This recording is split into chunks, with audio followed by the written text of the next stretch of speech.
Yo, hello guys. In today's video, I'll show you how to log out of all devices on Gmail.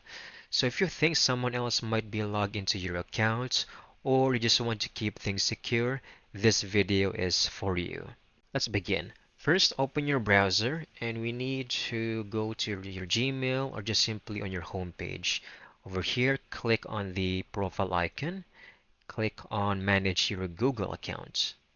From here, go to the left panel and click Security.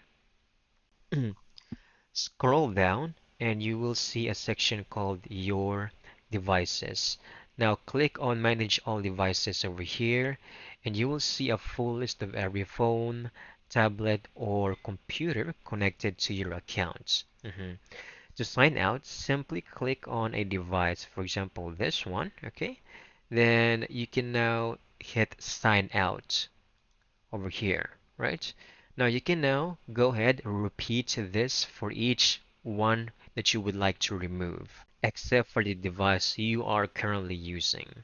So if you see a device you don't currently recognize, make sure to click over this section, Don't recognize something, okay?